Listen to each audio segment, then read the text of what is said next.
Desperate aliens send a final appeal. Humanity leaves them speechless. The great chamber of the Galactic Council stretched impossibly high, its crystal dome revealing the swirl of stars above. Captain Lisa Reed stepped through the massive archway, her two companions close behind. The circular floor below them held thousands of alien delegates. Each species allocated its own section.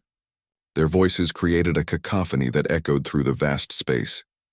"They're not happy to see us," muttered Dr. James Ward, squinting at the alien faces turned toward them. "Did you expect a welcome parade?"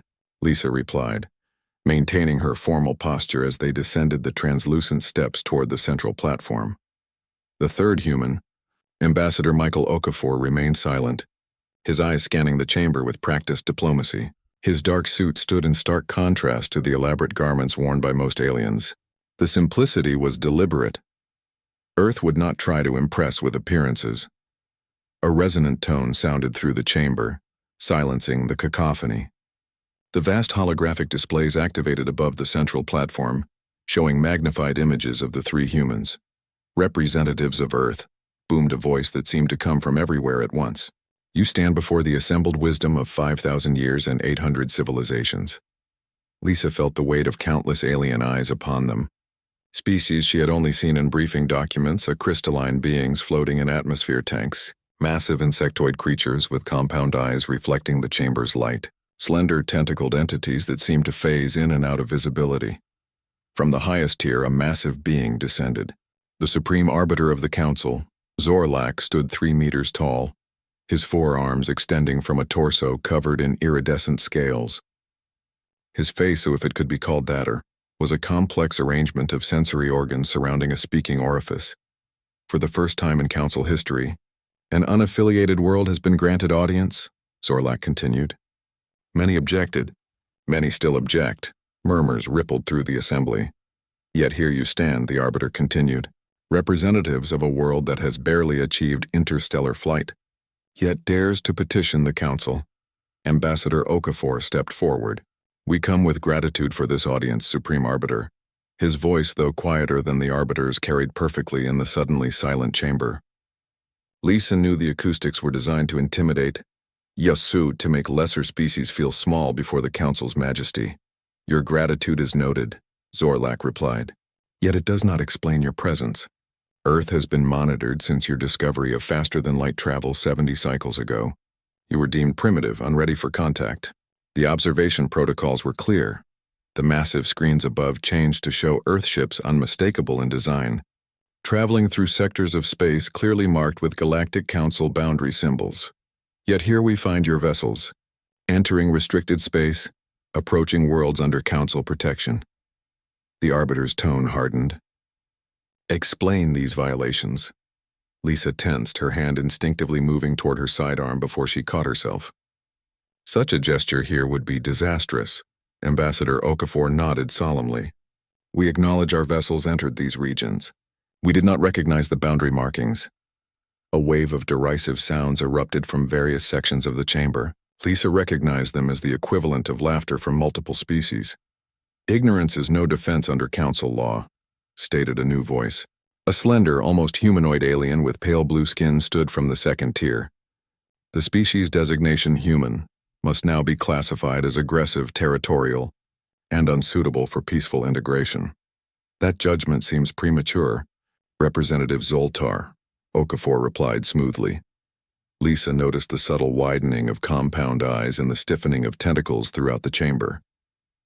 The ambassador had addressed the alien by name and rank, or information they supposedly shouldn't have. Okafor continued, unruffled. "Our vessels entered those regions not out of territorial ambition, but because we detected distress signals. Signals that appeared deliberately suppressed in council communications." The chamber erupted in protests.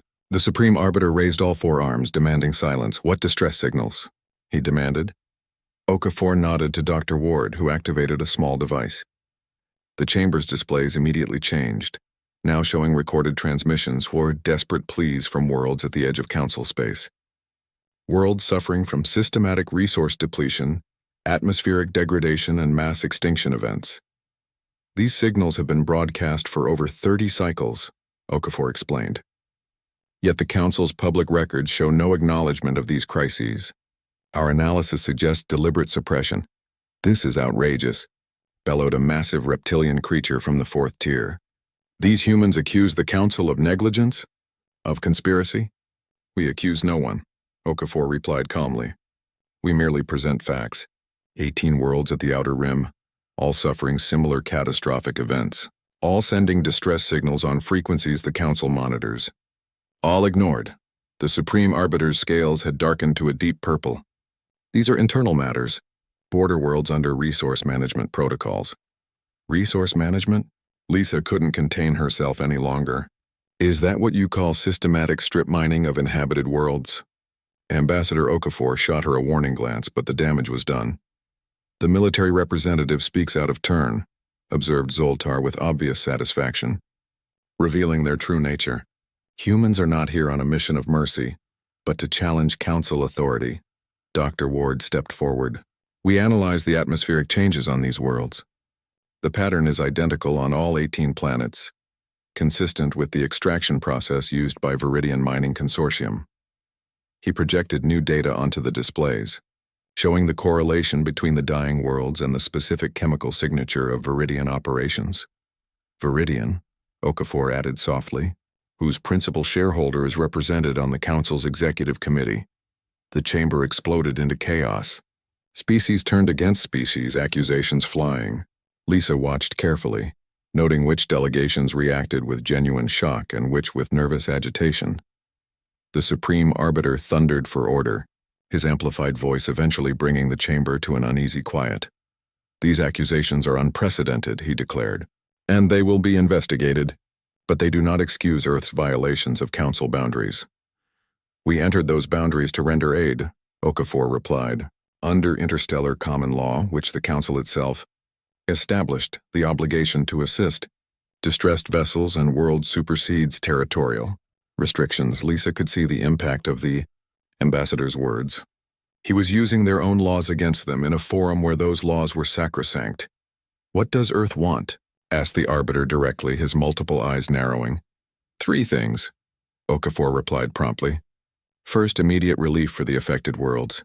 Second, an investigation into how their distress signals were suppressed.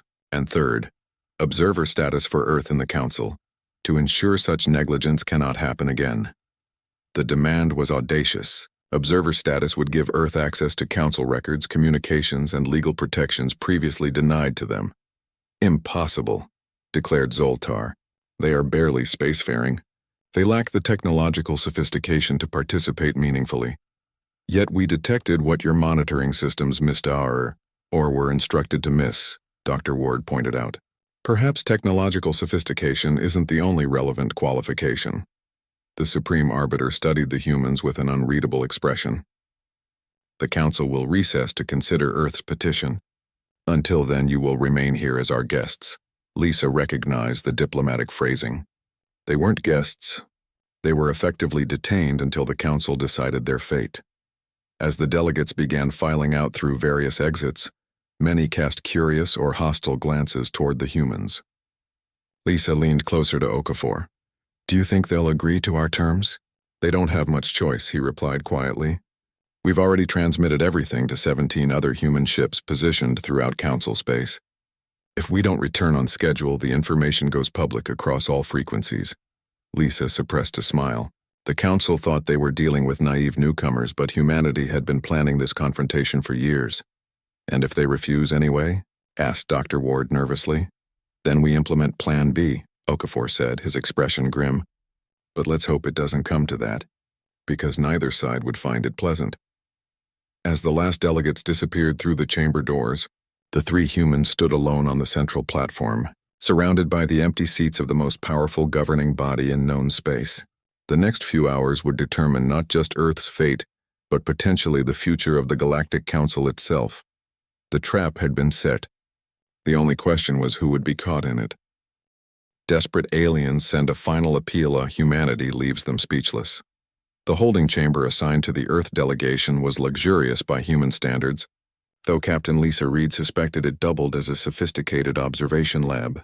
The circular room featured strange furnishings that adjusted their shape when approached. and walls that shifted colors in response to their movements. They've been watching us for 3 hours, Lisa noted, deliberately not looking at the subtle distortions in the wall that likely concealed monitoring devices. Ambassador Okafor nodded almost imperceptibly, maintaining the practiced smile of a diplomat. All according to expectations. Dr. Ward seemed less composed, constantly checking the small device strapped to his wrist. Our ships are maintaining position. No unusual council vessel movements detected near Earth or our colonies. They won't risk military action, Lisa assured him. Not with what we know.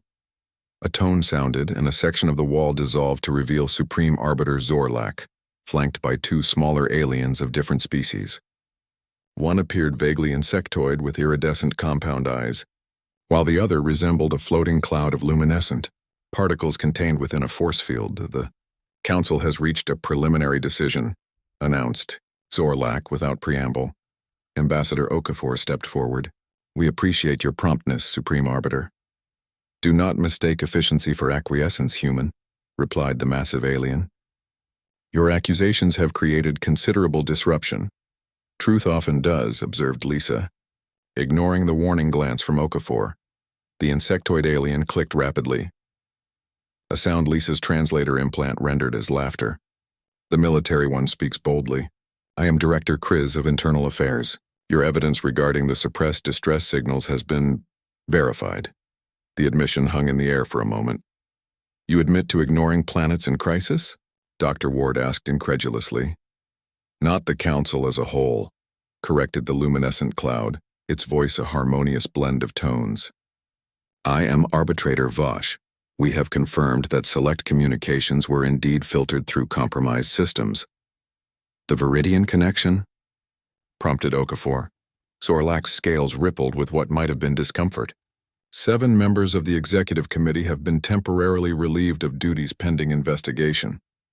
The Viridian Mining Consortium's operations have been suspended, and the affected worlds, Lisa pressed. Relief operations are being coordinated, replied Kriz. But this brings us to our current situation. The 3 council representatives exchanged looks that Lisa couldn't interpret. Then Zorlak did something completely unexpected. He lowered himself to a seated position, bringing his massive head closer to human height. We face a difficulty, he said, his tone markedly different. The Council's emergency protocols require unanimous agreement for relief operations of this scale. 3 key member species are blocking the vote. Okafor frowned. On what grounds? They claim the evidence is fabricated, explained Vosh, floating particles swirling faster. They demand verification from neutral observers. Convenient, muttered Lisa. Indeed, agreed Kriz surprisingly. These 3 species, Rao the Telgari, the Vron Collective, and the Sifi Dominion Rower, hold significant mining interests in the affected sectors. Dr. Ward looked up sharply. You're telling us this why? Zorlak's many eyes focused on Ambassador Okafor. Because we find ourselves in an unprecedented situation. The Council requires assistance. The admission clearly cost the Supreme Arbiter considerable effort. Lisa noticed the slight vibrations in his scales. A sign of stress she had read about in the briefing materials. You're asking for our help? Okafor clarified, his diplomatic mask momentarily slipping to reveal genuine surprise. Not asking, corrected Kriz quickly. The Council never asks for help from non-member worlds. What the Director means, interjected Vosh smoothly, is that we are proposing a mutual arrangement. A temporary alliance of convenience. Ambassador Okafor composed himself. Please elaborate. Zorlak gestured with one massive hand, and a holographic display appeared in the center of the room. It showed a star system with 12 planets, one highlighted in pulsing red. Vantis Prime, explained the Arbiter. Homeworld of the Vantis species. Population approximately 9 billion. Currently experiencing catastrophic atmospheric degradation, matching the pattern your scientist identified. Dr. Ward stepped closer to the display. The same Viridian extraction signature. Correct, confirmed Kriz. But Vantis Prime is not just another border world. It is the central agricultural producer for 72 council worlds. If it fails, mass starvation across multiple systems, concluded Lisa grimly. The crisis has accelerated, beyond our models, added. Far sooner we estimate complete atmospheric collapse, within 30 standard days. Okafor studied the council representatives carefully. I'm still not clear on what you're proposing. The Vantis have requested neutral intervention, explained Zorlak. Outside the council structure. They've asked for us specifically, added Kriz. They've been monitoring your broadcasts for years. They believe humans possess something the council lacks. And what's that? Asked Lisa suspiciously. Innovation under pressure, replied Vosh. Creative problem-solving. Willingness to attempt unconventional solutions. Dr. Ward laughed suddenly. They've been watching our entertainment channels, haven't they? All those disaster movies where humans save the day at the last minute. Your fictional narratives are indeed popular in certain sectors, admitted Kriz, mandibles clicking with what might have been embarrassment. But it is your actual history that interests the Vantis. Your species has faced numerous extinction-level events and survived through adaptation. Ambassador Okafor paced slowly around the holographic display. If we agree to help, what does Earth receive in return? Observer status in the Council, replied Zorlak immediately. As you requested. Plus exclusive trading rights with 20 central systems currently closed to non-Council species. Lisa whistled softly. The economic implications alone would transform Earth's position in the galactic community. And if we fail, she asked. Then we all lose, said Vosh simply. The Vantis extinction would trigger a cascade of food system collapses. Many worlds would suffer. Dr. Ward was already examining the atmospheric data from Vantis Prime on his device. The degradation pattern is familiar, similar to what we faced during the climate wars on Earth. We might actually be able to help. Okafor turned back to the council representatives. We need to consult with our government. Of course, agreed Zorlak. However, time is critical. The council session resumes in 6 hours. We must present a unified response to the crisis by then.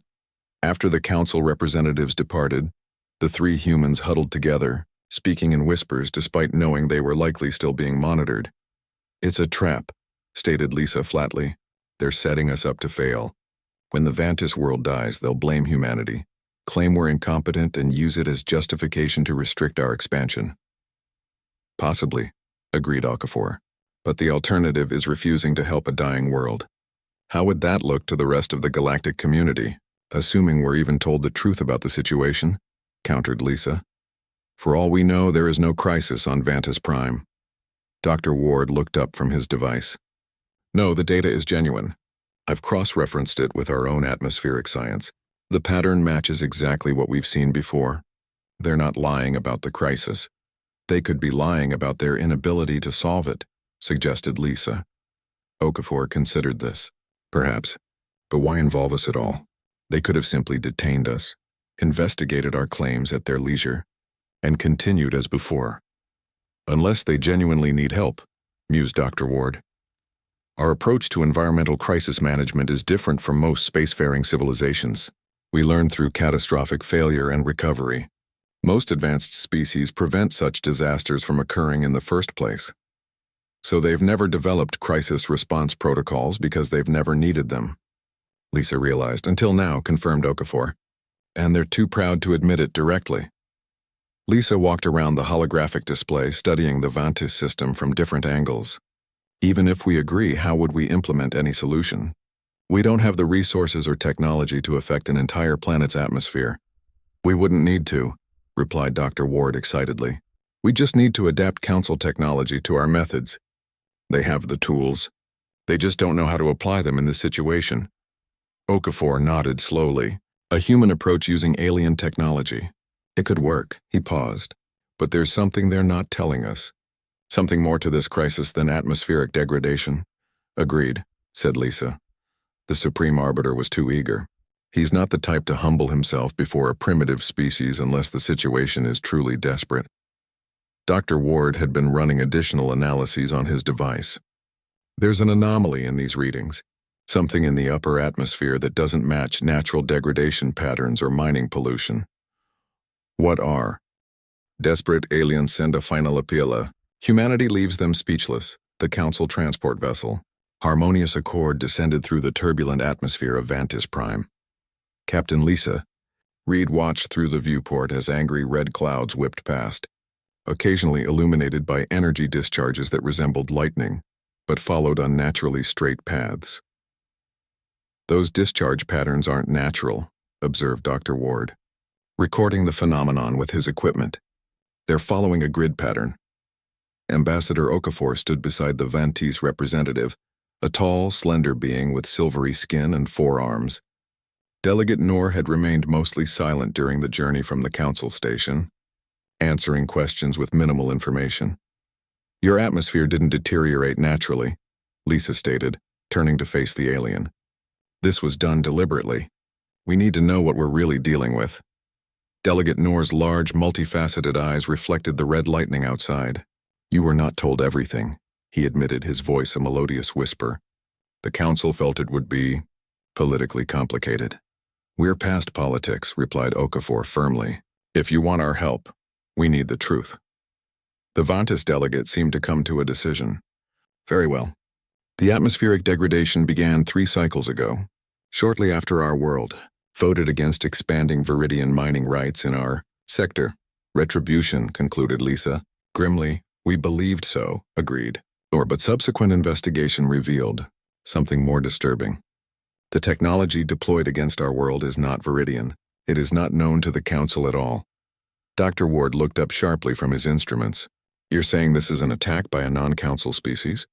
Unknown, replied Noor. The devices seeded throughout our upper atmosphere utilize principles that our science cannot explain. They are systematically converting our atmosphere into something toxic to Vantis life. The transport shuddered as it descended through a particularly turbulent layer of clouds. Through gaps in the storm, they caught glimpses of the Vantis Capitale, a sprawling city of crystalline towers and suspended walkways, now partially obscured by red haze. These devices, pressed Lisa. Have you recovered any? 3, confirmed Noor, at great cost. 27 atmospheric scientists died retrieving them. The devices emit radiation that affects Vantis neural pathways. Prolonged exposure results in madness, then death. But you believe humans might be immune? Suggested Okafor. Your neural structure is significantly different from any Council species, replied Noor. It is a possibility our remaining scientists calculated as worth exploring. Lisa exchanged glances with her companions. This mission had just become considerably more dangerous, and more important. We need to see these devices immediately, she decided. The transport touched down on a landing pad adjacent to a massive dome structure. Through the viewport, they could see Vantis citizens hurrying about their business, many wearing breathing apparatus despite being inside the atmospheric shield that protected the capital. Our primary research facility, explained Noor as they disembarked. The devices are contained in a shielded laboratory at the lowest level. As they walked through the city, escorted by Vantis security, Lisa observed the population. Despite the crisis, there was a remarkable orderliness to their movements. No panic, no causar. Just purposeful activity and quiet dignity in the face of extinction. Your people seem very composed for a civilization facing destruction, she noted. We have had time to accept our fate, replied Noor softly. When the Council refused direct intervention, we began preparations for exodus. But our population is too large, our biology too specialized. Most will perish here. That's not going to happen, said Dr. Ward with unexpected firmness. Not if I have anything to say about it. The research facility was a marvel of alien engineering, a vast complex housing thousands of scientists from various species, all working on the atmospheric crisis. They were led through security checkpoints to a heavily shielded elevator that descended deep below the surface. The laboratory containing the recovered devices was staffed entirely by robotic systems. Through a transparent barrier, they could see 3 metallic spheres, each approximately 30 centimeters in diameter, pulsing with a deep red glow. Our robots can only operate for 12 minutes before the radiation affects their programming, explained the chief scientist, a Vantis named Velian. We've learned little beyond confirming they are the source of our atmospheric contamination. Dr. Ward approached the barrier, studying the devices intently. The radiation pattern is unusual. It's not affecting my instruments the way you described. We noticed similar anomalies with Council technology, replied Velian. The effect seems specifically targeted at certain neural and computational architectures. Lisa stepped closer to the barrier. It's almost as if these things were designed specifically to target Vantis biology and technology. A concerning hypothesis we have considered, agreed Noor, which raises the question, of who would possess both the technological capability and the detailed knowledge of our physiology. Ambassador Okafor had been reviewing the facility's security measures. Your containment protocols are impressive, but I notice they're primarily focused on neural radiation. What about other emissions?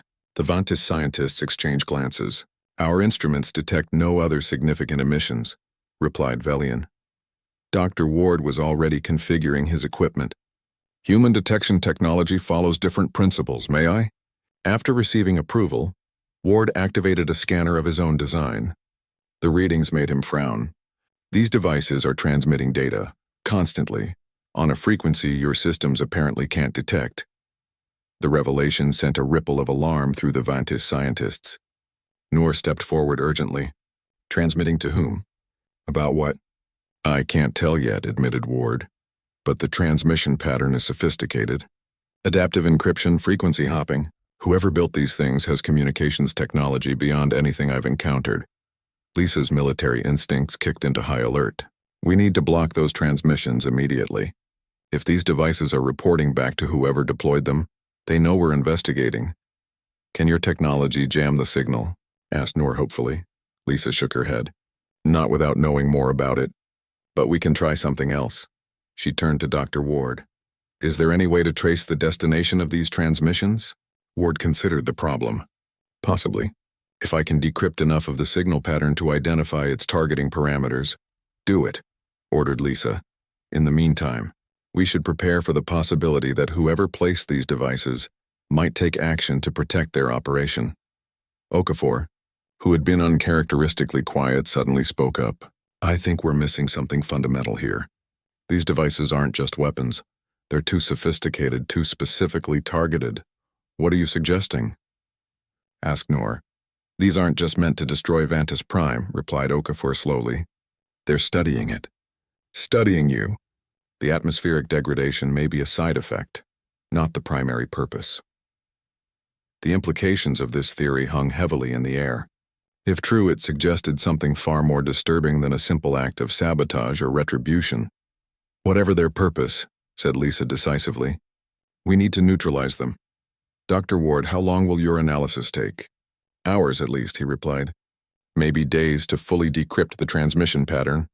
We don't have days, said Noor gravely. At current degradation rates, our atmospheric shields will fail within 30 hours. When that happens, the toxins will reach the surface. Billions will die. Lisa made a rapid decision. Then we need to take a more direct approach. I want to examine one of these devices personally.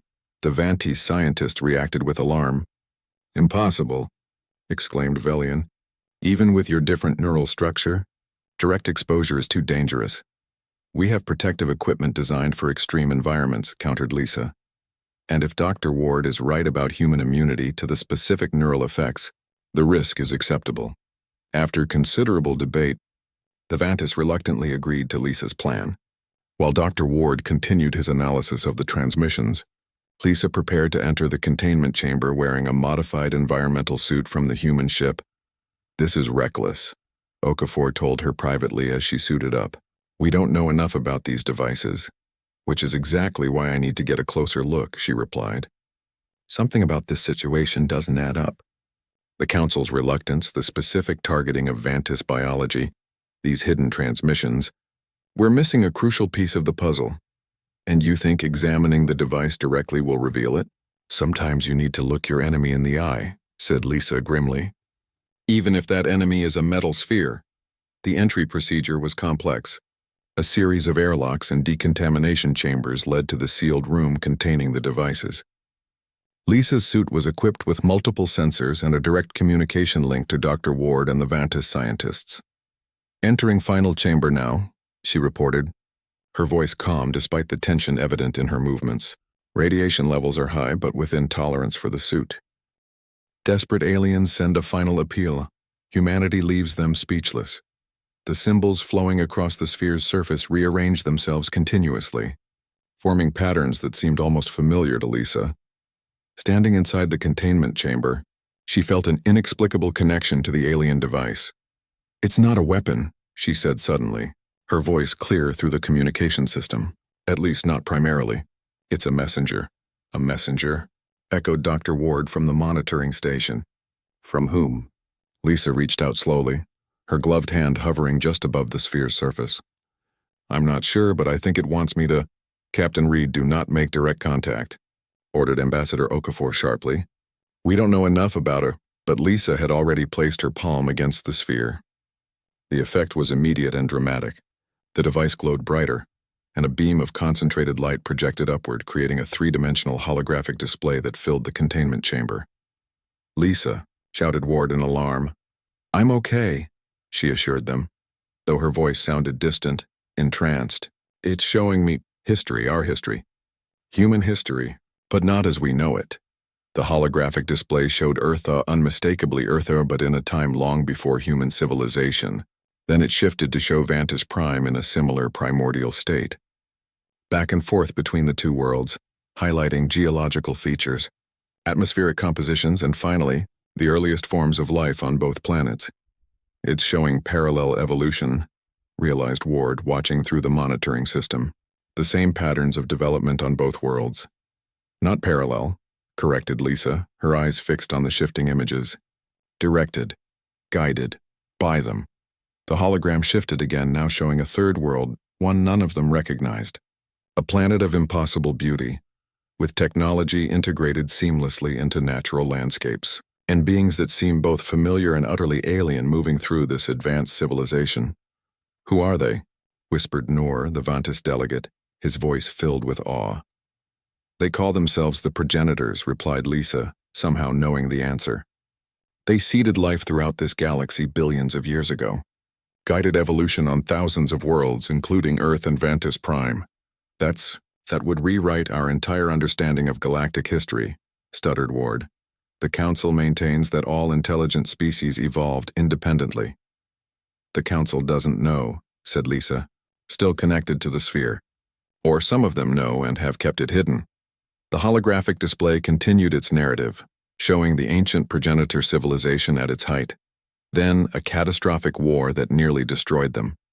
The survivors, few in number, initiated a final protocol sending automated systems throughout the galaxy to monitor their created worlds, waiting for the right moment.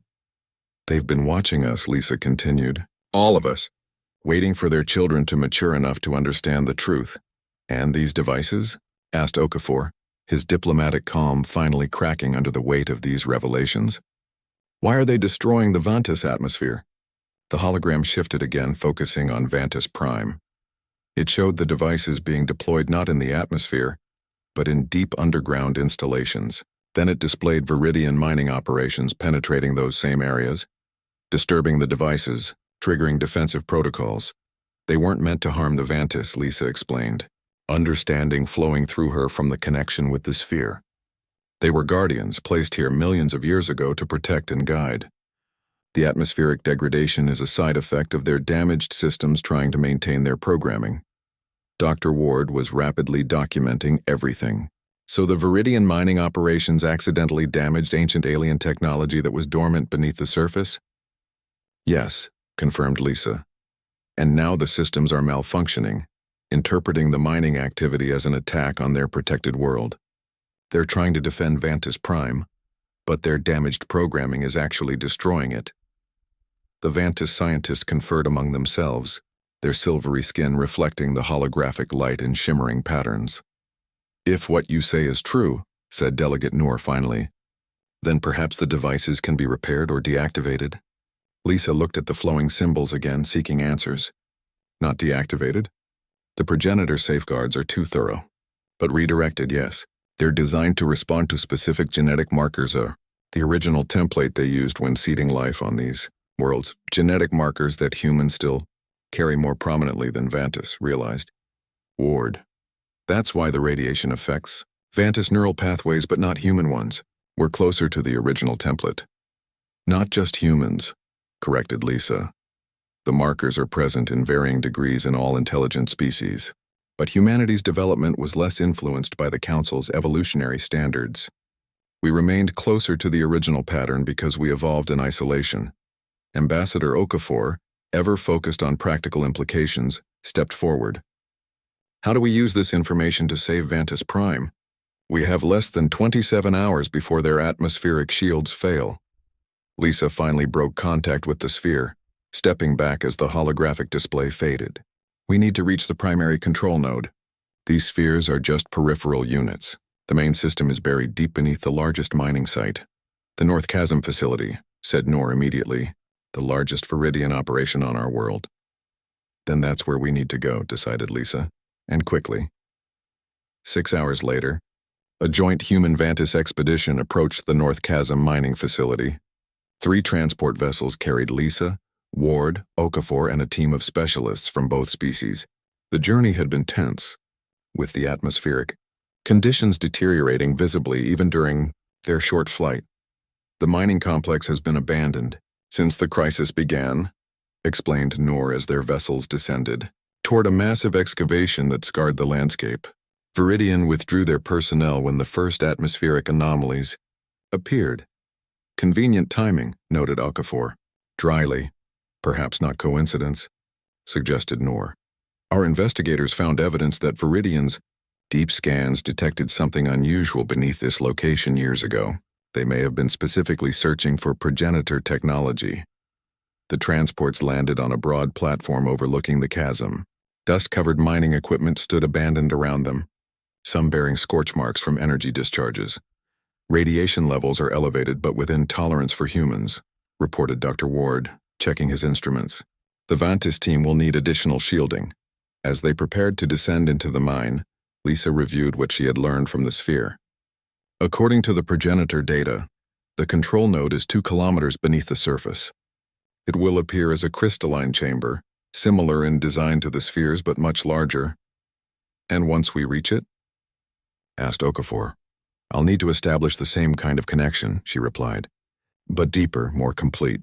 I'll have to convince the system that the Vantis are not under attack, that the mining was a misunderstanding, not a threat. Will it listen to reason? Asked Noor skeptically. It's not about reason, explained Lisa. It's about recognition. The system will recognize me as carrying the progenitor genetic template. It's programmed to respond to that above all else. Their descent into the mine was arduous. The original elevators were non-functional, forcing them to use emergency access shafts and equipment ladders. As they descended deeper, the evidence of Viridian mining grew more extensive, aroused, and more disturbing. These aren't standard extraction patterns, observed one of the Vantis engineers, examining the tunnel walls. They were searching for something specific, following a predetermined map. You think they knew about the progenitor technology? Asked Okafor. It seems increasingly likely, replied Noor grimly, which raises serious questions about who within the council might have authorized this operation. At the 1-kilometer mark, they encountered the first sign of the progenitor system, a wall of crystalline material that had grown across the mining tunnel, forcing the Viridian operators to drill around it. Defensive growth, noted Lisa, touching the crystal surface. The system was trying to protect itself from intrusion, and growing more aggressive as the mining continued, added Ward, examining the surrounding rock. Look at these patterns. The crystal expanded rapidly, becoming less organized as the system's programming degraded. They continued downward, following the path the miners had taken, witnessing more signs of the conflict between Viridian extraction technology and the ancient progenitor systems. In some places, it appeared the miners had used explosives to break through crystalline barriers, causing visible damage to the progenitor structures. No wonder the system interpreted this as an attack, said Lisa. They weren't just mining, they were assaulting it directly. Desperate aliens send a final appeal. Humanity leaves them speechless. The great chamber of the Galactic Council was filled beyond capacity. Representatives from all member species crowded the tiered seating, while thousands more watched through holographic projections. The emergency session had been convened with unprecedented urgency following the events on Vantis Prime. Captain Lisa Reed stood on the central platform alongside Ambassador Okafor, Dr. Ward, and Delegate Noor. Before them, a simple pedestal held the progenitor sphere, its surface flowing with ancient symbols that seemed to pulse in rhythm with the tension in the room. Supreme Arbiter Zorlak presided from his elevated position, his massive form rigid with barely contained emotion. This council session will now begin, he announced, his amplified voice echoing through the chamber. "We are gathered to hear the report from the Vantis Prime Intervention Team."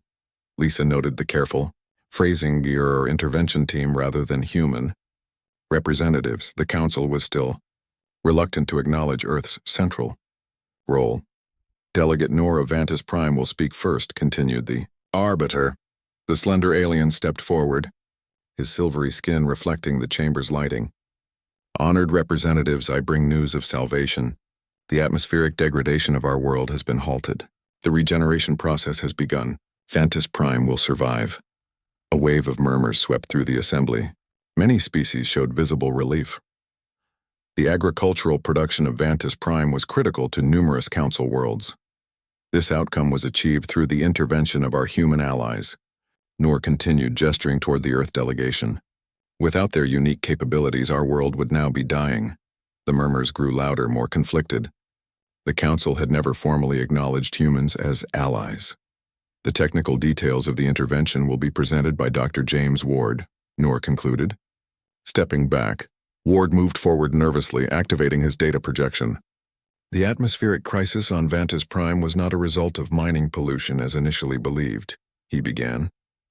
"Rather, it was caused by the activation of ancient defensive systems buried beneath the planet's surface." The holographic display showed images of the progenitor control node and the damaged crystalline structures they had discovered beneath the mining facility. These systems were placed on Vantis Prime millions of years ago by an advanced species we now know as the progenitors, Ward continued. Similar systems exist on countless worlds throughout the galaxy, including Earth. The chamber erupted in protests and exclamations. Xorlak thundered for order, his scales darkening with agitation. "This is preposterous," declared a representative from the upper tier. "The independent evolution of intelligent species is fundamental to Council doctrine. These humans spread dangerous falsehoods." "The evidence is not just theoretical," countered Ward calmly. "It is encoded in the genetic patterns of all intelligent species, patterns that match the progenitor template to varying degrees." His display shifted to show comparative DNA structures from humans, Vantis, and several other Council species, highlighting specific sequences that appeared in all of them. "These markers are not coincidental," he explained. "They were deliberately placed by the progenitors as they seeded developing worlds with the building blocks of life. What evolved afterward was largely natural, but the foundation was provided." The chamber descended into chaos again. Lisa watched the reactions carefully. Some representatives appeared genuinely shocked, while others showed signs of discomfort that suggested prior knowledge. When order was eventually restored, Ambassador Okafor stepped forward. "The revelation of our shared origins is profound," he acknowledged. "But equally significant is what we discovered about certain Council operations on Vantis Prime." His diplomatic tone did nothing to soften the accusation that followed.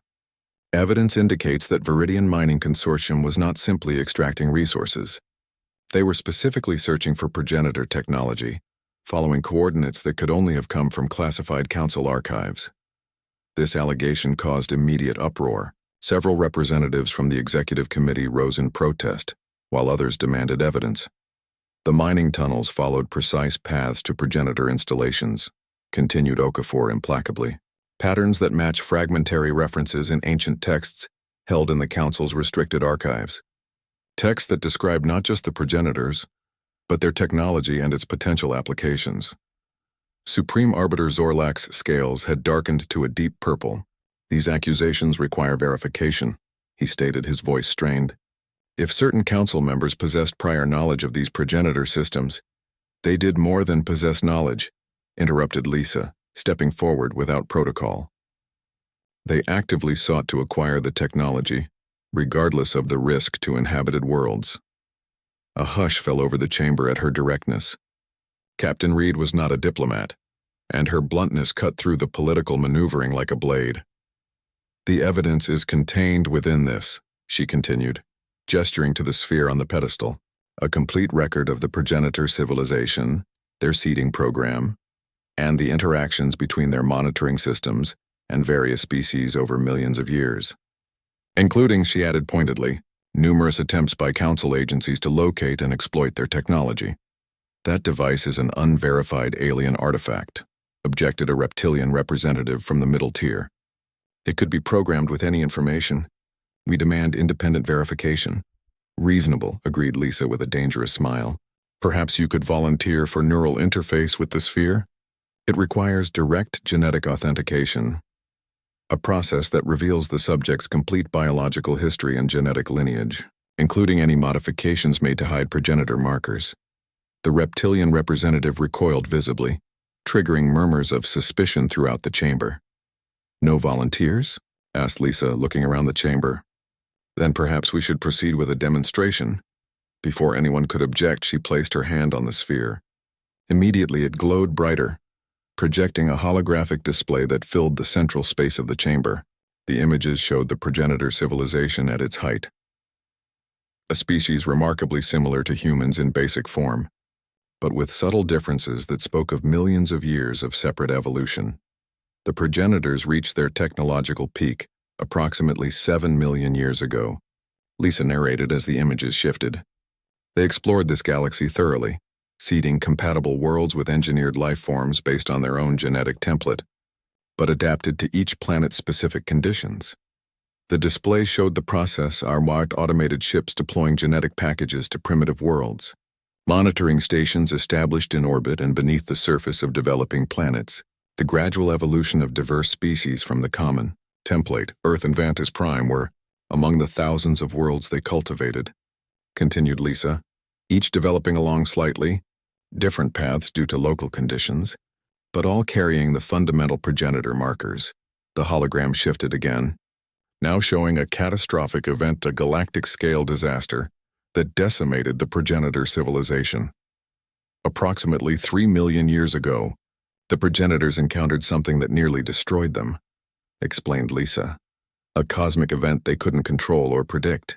In their final act, they enhanced the monitoring systems on their seeded worlds, ensuring that at least some version of their genetic legacy would continue.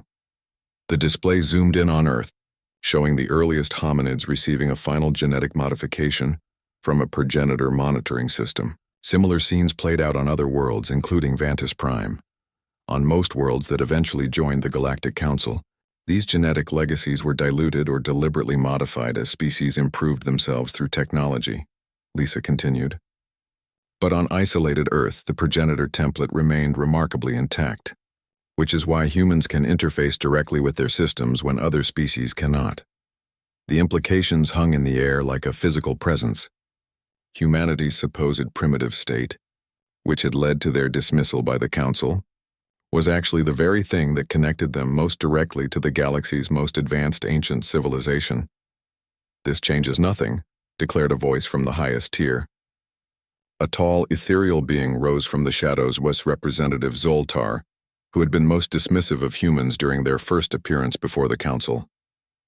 Genetic history is irrelevant to Council standing. Current technological development is what matters. Is it? Countered Okafor smoothly. Then perhaps you can explain why the Council's most classified research division has spent 3 centuries attempting to reverse engineer progenitor technology. Technology they can't activate because they lack the genetic keys to do so? The accusation struck home. Zoltar's luminescent aura flickered in what might have been alarm. The historical record is clear, continued Okafor, gesturing to the sphere which projected new images of our secret Council expeditions to abandoned progenitor outposts, failed attempts to activate recovered technology, and eventually, the deliberate targeting of worlds like Vantis Prime where active systems HE